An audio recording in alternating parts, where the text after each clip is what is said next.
But he studied human behavior, very surface level in many ways, but somebody created Maslow's hierarchy of needs from his content. And everybody believes that Maslow created that, but Maslow never created a hierarchy of needs. And Maslow didn't end at self-actualization, which is where the hierarchy ends. He started looking at self-transcendence. So if you look at his, I'll call it a continuum, let's call it a ladder, that's what I'm calling it, this new book, is at the bottom of the ladder is survival, food, water, shelter, and safety. Those are the lower two in his hierarchy of needs. The next level is love and belonging, and then self-esteem, and then self-actualization. If we look at self-transcendence, that's the last one. So if you look at this continuum, at the bottom of this ladder is abject poverty and no survival, being eaten by an animal. And the top of his ladder is transcendence, which is oneness with God. And we all live somewhere on this ladder. We all live between total ready to die from survival issues to oneness with God. And our project on this planet, in my opinion, this book will be written as a fable of a father telling a story to his daughter, answering the question, why are we here? And I think we're here to wake up, to figure out where we are on this continuum, this ladder, to know that no rung is better than any other. And when we figure out where we are on this ladder, we're here to reach down to the people below us and help them up the ladder, and to reach up to the people above us and say, what do you see that I don't see? So if I can just be humble enough to say, I was blessed. I mean, I'm looking at you.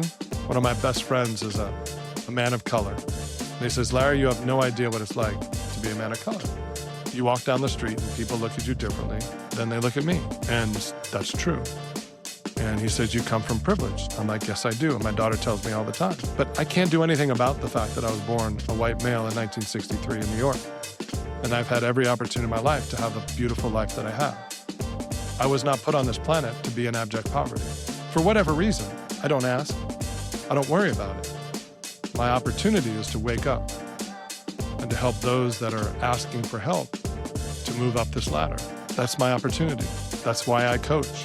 My brother asked me why I write books. And I write books to turn a rung on the ladder into a platform. So that if I keep climbing and I fall, at least I can fall onto a platform versus grasping for a rung. And that's my reason. I don't write them for anybody else. If I sell 1,000 books or I sell 1,000,000 books, I don't care. I'm not here to sell thousands of books. I'm here to express my belief system and know that that belief system is just that. It's just a belief system, and it's not true, and it doesn't matter. But if it helps me find peace, and I can help other people find peace, which is why I think we're here. We're here to figure out where we are on the ladder and find peace with our situation in life. And that's it. All this accumulation, all the chasing. Now, I need an identity and ego to pay my bills, to collect income, to know my value in society, all that other stuff. And none of it matters.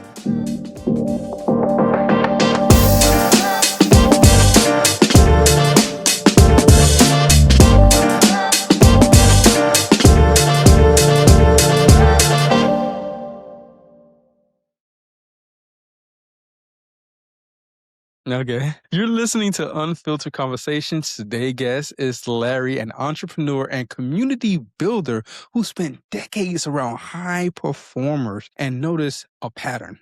A lot of people can win on paper and still feel empty inside. His newest book, The Joy Molecule, grew out of a life-changing 2012 trip to rural Uganda. And it was built around like 3 questions. So what you are, who you are, and why you're here. This is one of the most pivotal, not journeys, but questions that you can ask yourself. And it's not hype, it's about alignment. Larry, thank you so much for being on the show. Thank you, Michael. Pleasure to be here and excited to have a conversation. Yes, sir. Let's get right into it. You Let's get opened into the it. joy molecule with the line, my life has been beautiful if I only would have experienced it that way. What was happening in your life when you realized that truth? Wow. I've gone through a lot of experiences in life that were, I mean, if you think about it, Michael, my parents, your parents, something happened, a sperm made it into an egg and Yeah. reproduced a couple billion times inside of somebody's stomach. over 40 weeks, and out pops this creature with 10 fingers and 10 toes and a mind and a body and organs. I don't even know what they all do. Yeah. And that's a miracle. For most of my life, I was just a prisoner of my own mind. And I believed that my thoughts were who I was. And I believed that every thought that came into my head needed action to be taken against it. And I would call that my identity or my ego, whichever you want to use, whatever word you want to use. And when I realized that I'm more than that, is when I realized that my life was beautiful. And it's not an easy concept for most people to handle because there's no way that thought can allow you to understand what I just shared. Because where I come from today, the place where I live from is beyond thought. Now, I'm a being that has thoughts, and I have meditated for close to 13 years now, and I can observe my thoughts. And for most of my life, I reacted to all my thoughts. Mm. And when I realized that my thoughts were just input, that I have the ability to decide whether I want to listen to them or not, whether I want to say so, all the negative self talk that I had for the majority of my life, I would say 90% of it is gone because I keep telling my mind, no, that's not valuable anymore. I don't need that anymore. And I've been playing around with this analogy, and maybe this will help. When you're born, you're like this pure, beautiful being, right? So you're just sitting there, the world is all possibility. And then your parents get their hands on you and they try and get you to do what they need you to do in order for you to stop crying, for you to be happy, for you to smile and be present and make no noise, whatever that looked like for them. Some people love their kids and want them to be rambunctious. Other people want them to be good little dutiful babies that don't do anything, and you got everything in between. But the truth is, your true self was that moment when you were born, when everything was possible and Mhm. nothing had a label, nothing. There was no meaning to anything. To me, that's my true self. So my true self is 100% love, which is what a baby is, 100% abundant because I'm just seeing all the possibility, 100% grateful. So gratitude is part of my natural being, 100% present because I got nothing other than what's around me right now, and 100% neutral. Nothing has meaning because I have no definitions for anything. So that's my true self. And everything else that I deal with is my mind creating identities for me and belief systems for me that are true for me, but I wouldn't call them truth.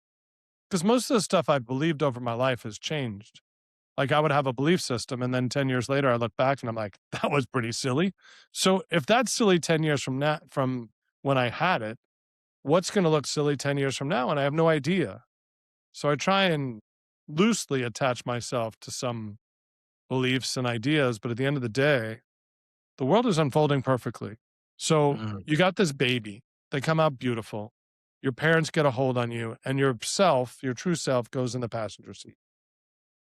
And then you start to go to school, and your friends get a hold of you, and your teachers get a hold of you, and then you start watching TV shows, and Madison Avenue and Hollywood start getting a hold of you.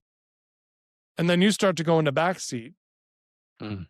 And this identity you're creating from birth, which is not truly you, but it's who you think you are. So you were given the label of Michael Yerby, but you're not Michael Yerby. You're the being known as Michael Yerby that has a mind that's been trained to be who you think you are. Mhm. And by the time you get out of high school and through college, you are firmly identity driving the car. And your true self, that baby that came out pure and beautiful, is in the trunk in a little box. And he's back there, or she is back there, and you have no idea what the hell's going on. So there's a point in life where a decision happens. Do I want to explore what's in the trunk? And is that true self ever going to wake up? Or am I going to live out the story that I was taught? So I got to the point where I wanted that true self to show up. And the question becomes, where does that true self belong? And I believe that true self belongs back in the driver's seat. I think that we have multiple forms of our identity and our ego.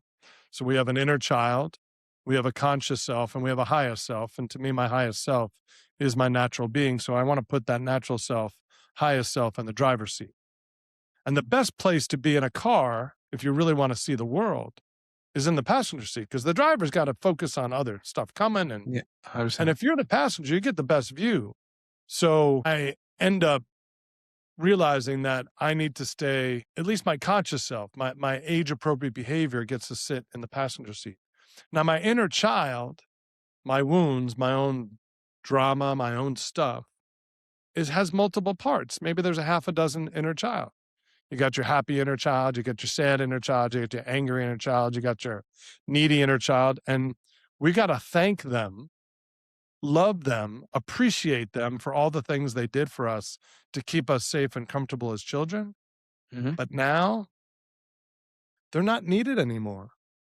We need to take them, and maybe the happy inner child gets to sit in the back seat because you want a happy inner child. You want to be playful. You want to love life. But that angry inner child, he needs to go away. Yeah. He's done his work. And in many ways, he ran my life. That angry inner child, that reactive behavior, that thing that just, whenever something happens, I'm reacting, and not in a positive way, and unconsciously just reacting, then I'm not my best self. So I need that inner child, that angry inner child, that hurt inner child to get healed and go in a little box and go in the trunk where my true self was. And my true self needs to go now in the driver's seat. And that's the work that we do when you decide that as a society, you said you grew up in Miami. I grew up in New York. I live in San Diego. As a society, most of us, Michael Singer says it, so does Eckhart Tolle and everybody else, we are trying to make the world around us look the way we want it so we can be happy. And the truth is, the world is going to be the way the world is. And until we stop looking outside to make it That's fit true. the way we need it to be, we need to start looking inside to say, why is the way that the world's unfolding right now not okay for me? Hmm. That's the decision. That's the moment when I started to realize that my life was beautiful, when I stopped looking outside to solve all my problems. And I started to figure out why it's an inside job and how to work on that person. You know, it's amazing that you use the analogy of a car where I guess your true self is locked away, right? And now you want your true self to be experiencing in the passenger seat. And then of course there's a driver, but then you're seeing the outlook of the world. So do you think the beauty is more in the experiences that you are gifted in life, no matter if it's good, bad, or indifferent, but how you, I guess, progress through those? And why is that so important in a life where we're kind of told to be successful, you need to put in this amount of hours and time, and you have to do this, that, and the Well, third. The let's list can define go on, right? success, first of all. Is success is getting the most financial return for your investment. Mm, Maybe more time will do that. But if success is defined as being of service to the rest of the world, being your highest self. So Kobe was interviewed well before he died. I saw it on YouTube recently. And he was talking about failure. And he says, what failure? There is no failure. You mm, said good or bad, better or worse. There is no good or bad. There is no better or worse. There's only the experience. And some experiences have more energy than others. Some are heavier than others. So the analogy I use the most is the idea of the sky, the clouds, and the weather.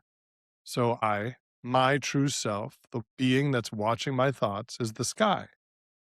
And the thoughts are the clouds. And my feelings are the weather. And those clouds sometimes are dark and slow. And sometimes those clouds are light and fluffy and just fly through the sky.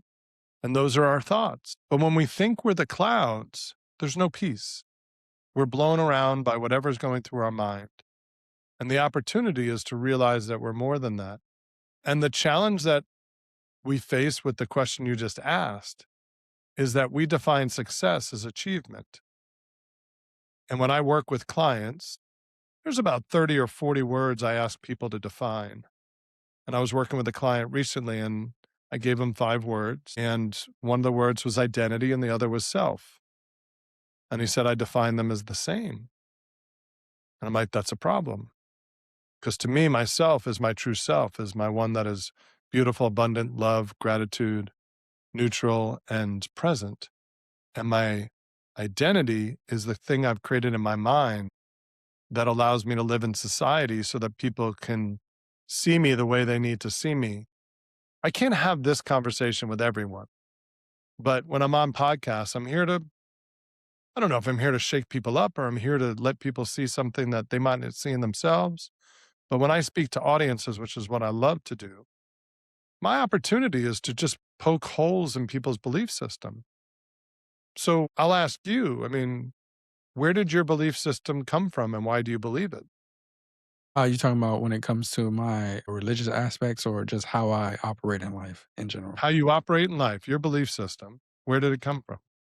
I would say it was an amalgamation of basically the culture in which I grew up in, as well as my family. My mother had a huge influence. My mother and father had a huge, mostly my mother, huge influence of shaping how I thought. And I would say, one, I've been on a journey for the last couple of years for just myself personally, deep diving and kind of going and why do I think this way and why was it okay for me to operate in this manner? What was this programming that took place? And not saying that it had a good or bad or, because parents were doing the best they could, right? But it's like, why do I still carry this? Does it really have any value for me as I move forward in my continued life, right? First of all, they were exactly the person you needed to Yep. become the person you are today. So I have totally forgiven my parents for anything they might have done that was not, in my mind, exactly what I wanted them to do, because what I wanted them to do is irrelevant.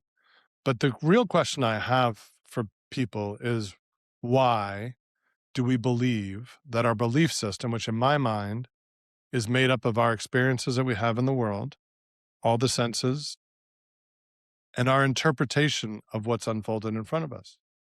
Not even what's unfolded, not even the truth of what happened, because we have no idea what the other person's thinking when we're talking to them. We can only assume. And I would tell you that most time the other person doesn't know what they're thinking. So to try and imagine what they're thinking is close to impossible because they have no freaking clue because they're just reacting themselves. So if our belief system is made up of our interpretation of what happened, and we're one of 8 billion creatures, and there's 8 billion different experiences going on in this moment, and we're letting the interpretations that run our life. Hmm. Why? Why are we so attached to that thing we call a belief system when in many ways it doesn't serve us? I've been playing with AI for a while. And I asked probably 5 months ago, I said, what percentage of human thought is negative and what percent is positive? It says over 50% of all thoughts of humans is negative and only 10% is positive. And that's 40% that's neutral. So if 50% of all of our thoughts are negative, the question is why? And we're very self critical creatures. And if it's not true, if it's just based on observation and interpretation of what's unfolded in front of us, why does it have so much power? But it does. That is the human condition. And that is the opportunity. You asked the question at the beginning. My life has been beautiful if I only would have experienced it that way. My life as a child was not fun for me. It did not align with what I wanted it to do in order for me to feel whole. But compared to what I've seen since being an adult, the last story in my book, The Joy Molecule, is a collection of 8 stories of people that I've met since 2012, since I got back from Africa, and the lessons they've taught me. And the first lesson is circumstances not define my joy. And that's 2 stories, the first story and the last story. 2 Ugandan men that I met, one that I met in 2012 and one that I met in 2024. And they're both amazing young men. And the one that I met in 2024 grew up in the streets of Kampala, in the slums. Mom left to go get a job when he was 9, and he ended up joining a gang because it was the only way he could survive. And within the first 6 months of him joining the gang, 4 of his best friends died. And he's sitting there every day from the age of 9 to 13, wondering when he was going to die, afraid every moment of every day. And then when he was 2 weeks before his 13th birthday, he's born on Christmas Day, he was with his gang leader, and his gang leader got stoned to death. And everybody that was around him said, get out of here, run. So him and his best friend and one other kid go run, and they hide behind a church. And this woman taps him on the shoulder. She's from Northern Ireland. And she says, young man, we're opening up a boys program at the church. If you accept Jesus Christ as your savior, we'll help you in your life, and if we could do one thing for you, if we can get you one thing that would keep you off the streets for the rest of your life, what would that be? And this young man's name is Manuel Trinity. He goes by Trinity. And Trinity said, if you get me a computer, I'll stay off the streets for life. And his buddy said, if you get me a musical instrument, I'll stay off the streets for life. So his buddy is now the #1 recording artist in all of Uganda. He got a guitar. And Trinity got a computer because all he wanted to do was play video games and escape all the shit that he'd seen over the first 13 years of his life. So by the time he was 15, after playing with the computer for a couple of years, he started to realize what the computer could do. Now, Trinity's 32 now. And by the time he was 19, Trinity got a job as a computer designer for Coca-Cola. And that got him out of the slums. So he got an apartment in the city, got his mom and his brother out. And after 9 months of working for Coca-Cola, he quit. And everybody's like, what are you quitting for? You're getting rid of the golden goose. He says, I'm not here to work for Coca-Cola. There's all these brilliant kids in the slums, and they need access to the same thing I got access to. So in 2018, Trinity started something called ERA 92. It was a few months after he met this young woman, and Megan is oldest of 6 kids. Her dad had fallen and broken his back, and she was told she needs to take care of the family. And at 16 years old, she needed to go prostitute herself to make money because that was the best way for her to make money. So she told Trinity, I'm going to go sell my body on the street tonight to provide for my family. He says, no, you're not. He says, you're too smart. I'm going to teach you everything I know about computers. And she and her good friend started taking classes from Trinity. And that was in 2017. 2018, they launched a company. And since 2018, they have trained 5,000 street kids. They have 6 containers in 6 different slums around Uganda and Kenya. And they hire the best and the brightest. So 160 of those graduates now work for ERA 92. They are making video production. They do website development. They have a company that does safaris. They have a car wash. They help people raise money to buy their own computers so they can do their own businesses. He's an amazing young man. And whenever anybody in the United States tell me, oh, my life was hard, I'm like, F you. Compared to what I've seen in my life, your life was not hard. Yes. So between Trinity and Armstrong, the young man I met in 2012, who the whole story is outlined in the book, he now lives here in the United States. I've invested a lot of time and money and resources into Armstrong's life. And they're 2 young men that are like my sons. But their lesson to me is that my circumstance does not define my joy. If they can be joyful with what backgrounds they had, then I can find joy no matter what, no matter what's going on in my life. So we are a very, very, very challenged culture in the United States. And the fact that you're living overseas now, I'm sure you're seeing a lot of people a lot happier than most Americans. And they have a lot less than most Americans will ever have. And it's like, why is this happening? And I believe the reason that it happens, the core belief system that I go live by, is that they have shared purpose. The title of the book, The Joy Molecule, came from the Success Redefined book. I was working with a writer. Her name is Susan Saba. And Susan was working with me. And in the last section of the book, I wrote the line, conscious connection plus purpose equals joy. So if you look at the title, purpose is the blue swatch, connection is the yellow swatch, and the overlapping diamond is joy. So blue and yellow make green. So in the book, she says to me, one of our conversations says, oh, conscious connection plus purpose equals joy. That's C2P. I'm like, and? She says, well, if H2O is the water molecule, then C2P must be the joy molecule. And I'm like, that's pretty brilliant. So when I started writing this book a decade later, I started playing with the joy molecule, and I started to think about what it is that brings people joy. And I came to the conclusion that all the people that I know that walk this planet with joy know exactly what they are, they know who they are, and they know why they are. And when you know those 3 things, nobody can tell you anything other than who you are. And you're not swayed by the next comment or the other person who gets angry at you or thinks something of you. You are just you. And you wake up every morning knowing that you're going to do the best you can every day to improve the lives of others. And you just get to be. And that's where peace lives. No matter what's happening outside of us, as long as we don't attach to the outcome of what's happening, then we can find peace in every moment. Because I've learned in my lifetime after, I mean, I've been here 62 and a half years.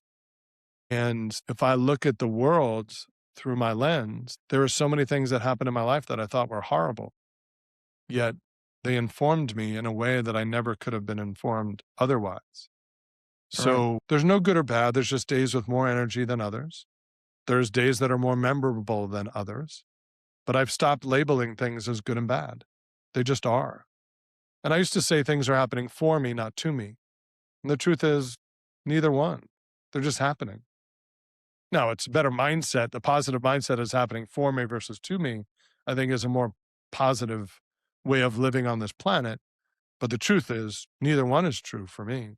They're just happening. They're just unfolding. You know, there's a book that I haven't finished reading. It's called Ego is the Enemy.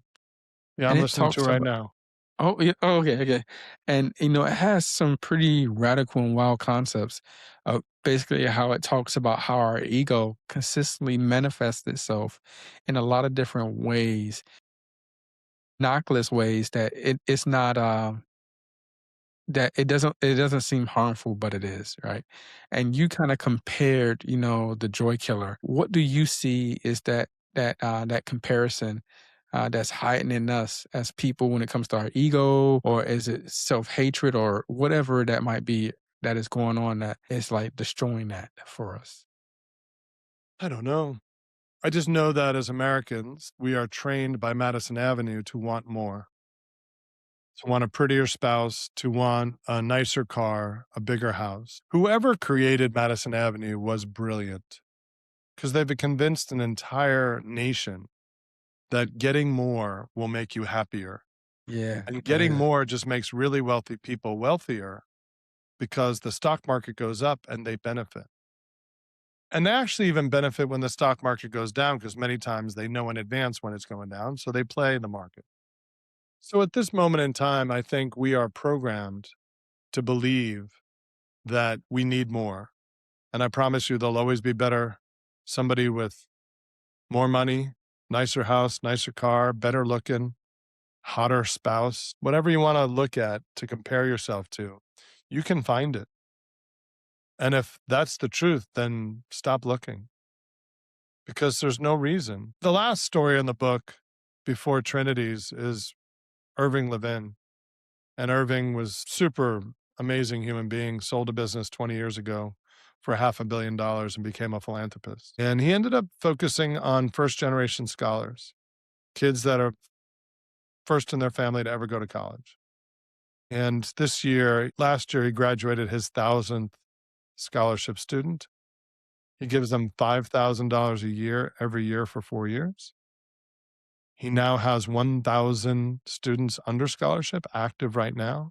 That's 250 students every year, both Portland State and one of the universities in Chicago. I would say probably 75 to 80% of his students are in Seattle and the balance are in Chicago. And his joy comes from the relationships he has with these young people and the Mm, difference he makes in their life. He's got a staff of 3.5 people that run the business of it. And he gets the joy of getting to know these people and mentoring them on their lives. So imagine to me, that's where the joy comes from. It's of being of service. I've said it before. I just gave a talk earlier today and I shared with the group. To me, being of service is the most selfish thing we can do. I'm like, no, that's mm, selfless. I'm like, no, it's selfish. It feels really good to do it. So if it feels really good to do it, that's pretty selfish. We do it because it feels good. It's like sex. It feels good. yeah, You want to do it. You want to do yeah. more of it. So why not give more? We don't give more because society doesn't honor that. Society doesn't say that that's valuable. The only reason a lot of people give more is because there's a tax advantage to it. That's really sad because the truth is, it's one of the most enjoyable things we can do is to give and to be of service to others. Well, you're definitely not wrong about that. If someone met you for the first time, and asked, "So what do you do?" How would you want them to ask that differently? I hate that question. Right? I traveled internationally for 6 months in Yeah, 2015 with my kids and my ex-wife, and nobody asked me what I did for 6 months. yeah. And then I came back to San Diego and everybody's like, what do you do? Yeah, what do you do? And I'm like, okay, I'm a dad At the time, I'm a husband. I'm an athlete. I play beach volleyball. I cycle, play pickleball, and I'm an entrepreneur. Like, well, that's pretty broad. How do you make a living? I'm like, why do you care? Why is that so important to you? Wouldn't you rather know why I do what I do? Or wouldn't you rather know whether I'm a good human or not? Or Yeah. whether someone you actually want to have a conversation with versus you're a lawyer? That's cool. You must be, or you're a lawyer? I hate lawyers. Or you're an accountant? That's boring. Or you do digital marketing? That's cool. Or I'm an AI. AI. What is it? So Yeah. who cares what I do? So when people ask me what I do, I have two choices. I've been as obnoxious to say, can you ask me a better question? Pretty obnoxious. I know I'm doing it, but I'm doing it for a Or reason. I'm doing it as an educational opportunity with the person I'm with to say, you know what? We're so focused on what in our culture and what we do that I'd rather help you get to know who I am and why I Mhm. exist. So if somebody's asking me what I do, I actually created a deck of cards that I started marketing it called Spark Cards and conversations that count.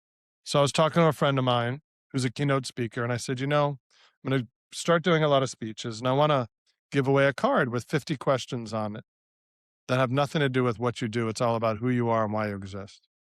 He's like, why do one card with 50 questions when you can do a deck of cards? And then you put one card under each person's seat. And at one point in this talk, you ask them to reach under their seat and take the card out and share the question with the person next to them. I thought that was brilliant. So that's what I did. So there's 4 different suits. Each suit has a different theme. The deuce is the least vulnerable question. The ace is the most vulnerable question. And the 2 jokers are kind of over the top. Yeah. So it's a way for people to get to know others. I've used them at parties. I've used them at dinners. Uh-huh. And I had couples like crying, like answering deep, meaningful questions and their partner looking at them saying, that's what I love about you. I mean, you don't get that at a typical dinner. And I had a one dinner where I had a friend come. So that was the best dinner I ever had. And the food didn't matter. It was the conversation. And I said, that's my conversation every day. I'm sorry that you don't get that, but what I take for granted, most people don't get every day. And the Mhm. reason is because I ask the questions and I'm interested. I don't want to talk about, I love sports. And as soon as we're done, I'm going to go home and watch the NCAA and I'll go watch some ball games and I'll have some fun with my girlfriend. But at the end of the day, I don't need Mhm. to know about sports. I want to get to know about people and who are you and why do you do what you do? So that's where I try and take that question as subtly as I can without being a jerk. Sometimes I'm sometimes I am 100% obnoxious and sometimes I'm kind. Yeah, and I know you don't. I know to me it doesn't sound like it's coming from a bad place. It comes from a place that's like like of because a lot of times we are programmed to ask those questions like as if you have to impress us or your Yeah. status or has to be Yeah, somewhat aligned with what I guess I can utilize you for. You know. exactly. And I live in San Diego, so you're gonna wanna come visit me, right? And I Yeah. drive a really nice car, and you're gonna wanna be a passenger. Who cares? I mean, I like driving a nice car. My son loves cars. I mean, he's 24 years old, and if he could have one of everything, he would. But he can only own one at a time, and he's going through them. I think he's had 10 cars by 24 already. So we're all different, man. We all value different things. At the end of the day, I value connection. My mission in life is to help people connect to themselves, help them connect to others, and help them connect to the resources they need to help them leave this planet better than we found it. That's my mission. So I'm all about connection. And connection doesn't happen by talking about what you do, because on the back of the book is this molecule. There's actually a joy molecule, and in the middle is the joy atom, and the 3 atoms around it are the what, the who, and the why. And if you look at the molecule, the what is the smallest of the atoms, the who is the next largest, the why is the next largest, and the joy molecule is the biggest. Because a what connection is rather weak, it's very surface level. A Hmm. who connection is deeper. That's your values and what your priorities are in life. And when you connect around that, that's cool. The why connection is much better because that's about why you exist on this planet. But when you know all 3 and you find people that also know all 3 and you have shared why, man, that is magic. And that's joy. Being connected first to self and then to others. We'll say if we talk about what, who, and why, and then we cap it off with joy. If someone's reading your book, what's the typical time for someone to go through those steps? If we talk about what, who, and why as steps to get to joy, because like you said, the what is kind of like surface level. Who is like, you're getting there, and then why? For me, because and the reason I asked this question, because for me, when I started asking these questions about myself to myself, it was very, very difficult. And maybe because I had this inflated ego or perspective about myself that I thought was really, this, and asking myself these questions, really taking it seriously, kind of like not, it wasn't a depression, but it made me realize that I wasn't what I thought I was, if that makes any sense. Yeah, I don't think there's a time frame for it. I think it's taken me 62 and a half years to figure out what, who, and why. And when I got conscious to my highest self, it took me 6 to 10 months to integrate that into my life, to make it a knowing versus an understanding. Mm, So you can figure out what, who, and why pretty quickly, but actually living it, that all depends upon the person.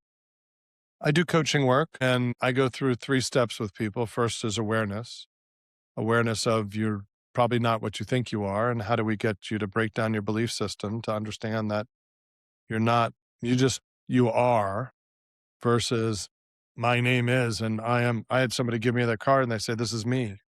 I'm like, no, that's a paper representation of the role you play in work, in business. That's about yep. it. That's not you. So who are you? And it's a deep question. And if you really think about it, when I wrote What, Who, and Why, I have a friend of mine who I work with a lot. And he's like, Larry, the real question, the only question that matters is what are you? Because when I think about what, I'm talking about career and job. When he's talking about what, he's talking about, are you a spiritual being having human experience with access to thought and feeling? And if you know that, then the who and the why come from that.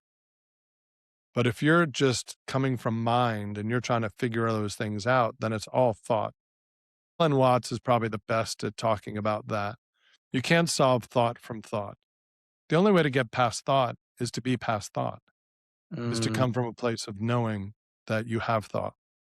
Meditation can get you there. Yoga can get you there. The woman I'm dating, she did a lot of yoga and she has a great sense of self. And she grew up in a situation where she was loved and she was lived in a house of joy. I did not grow up with a lot of joy.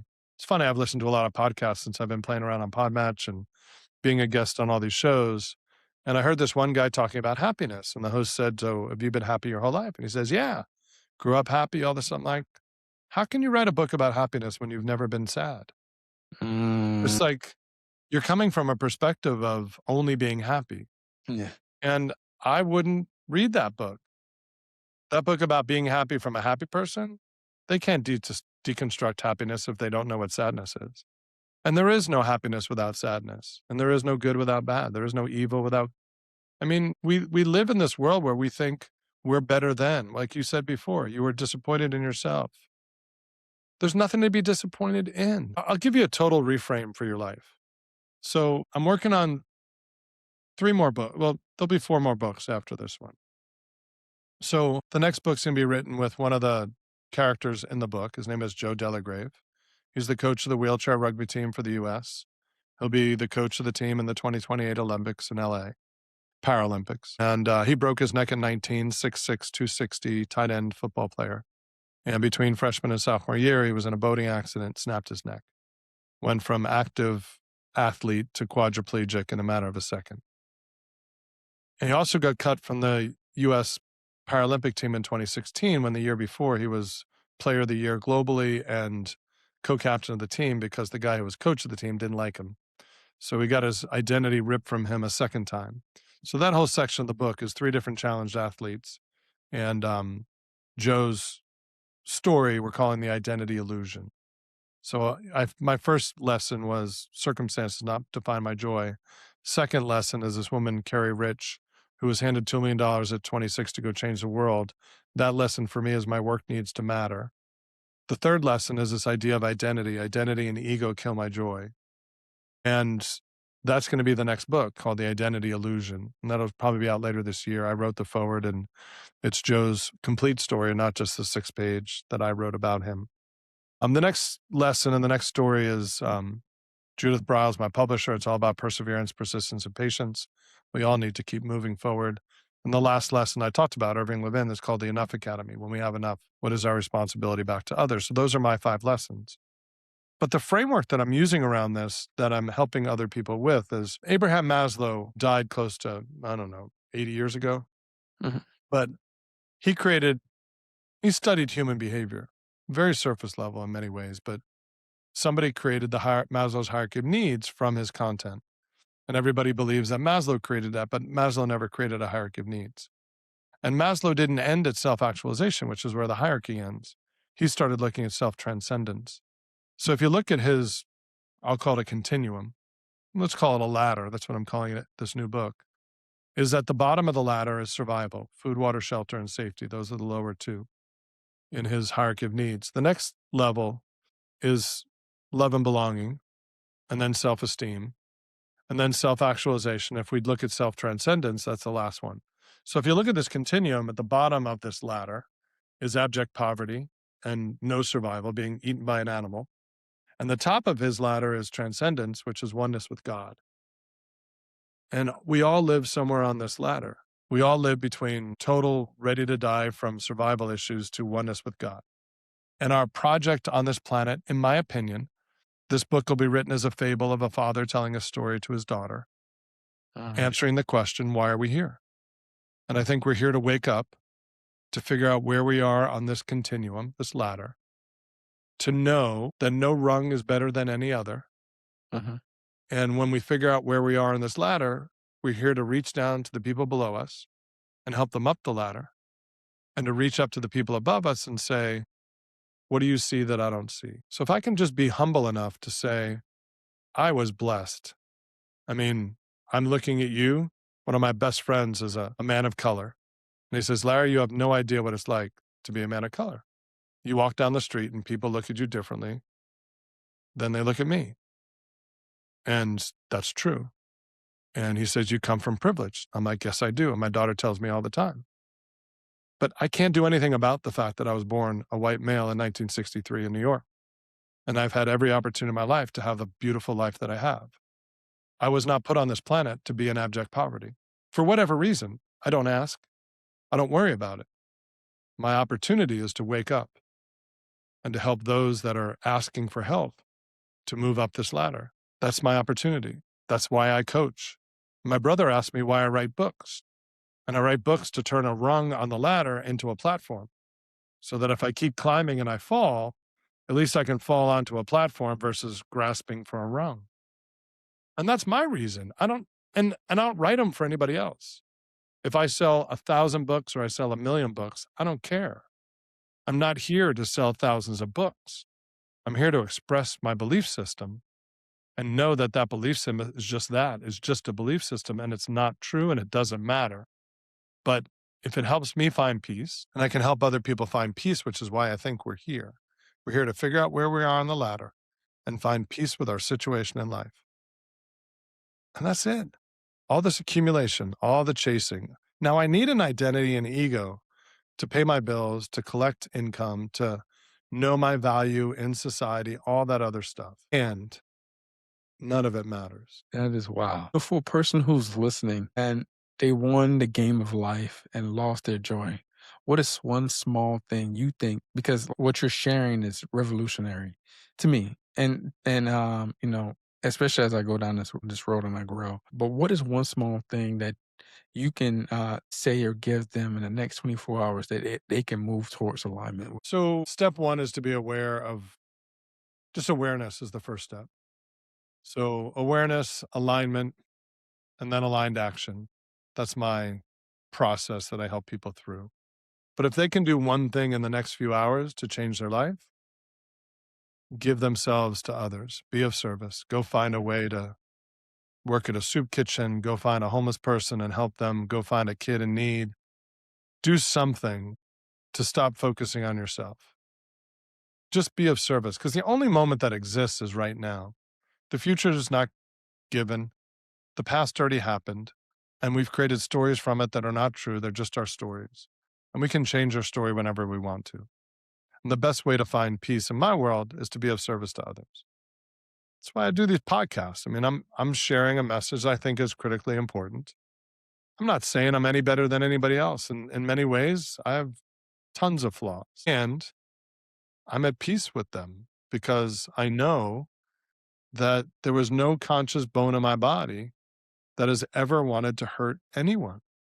There's not a malicious bone in my body. So if somebody got hurt by something I said, somebody got offended by some way that I came across, I'm sorry. And I have no idea how to be aware of everybody's wounds so I don't rub them. Because the truth is, I have no power over anyone else. All I can do is do what I do, and they will react. And the challenge is that they react versus act.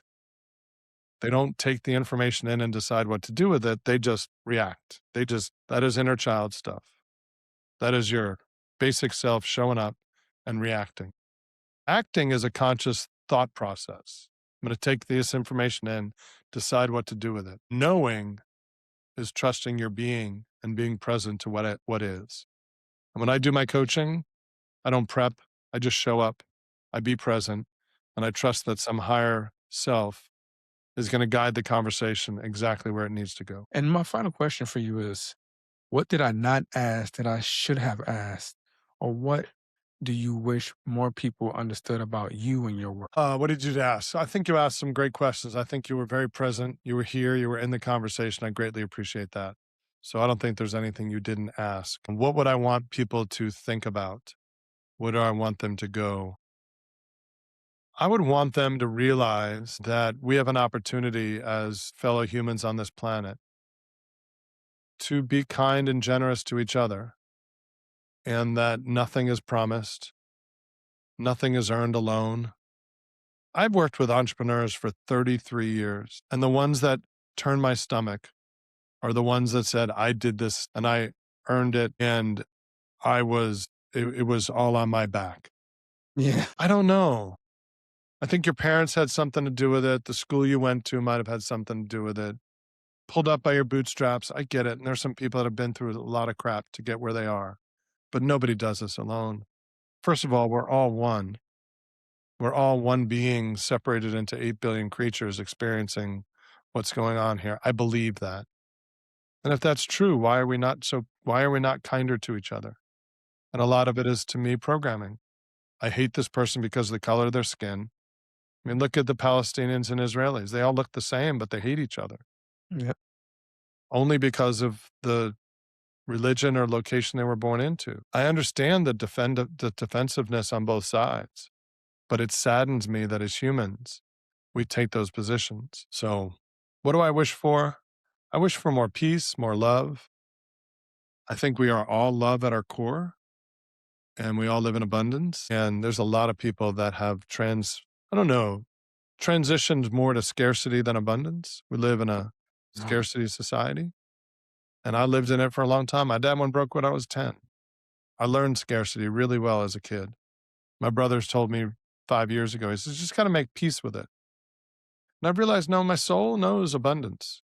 My mind is what was trained on scarcity, and I can retrain my mind. My Mhm. mind is not the boss. My mind is the passenger. So So, Larry, where can they find the Joy Molecule? Where can they find more about who you are and what you're offering? The floor is yours.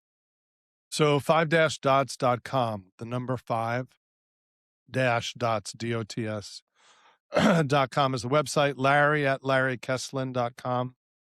You can email me, and the book is available on Amazon in paperback, in Kindle, and in Audible. So we'd love to get people's feedback. I wrote it as a labor of love.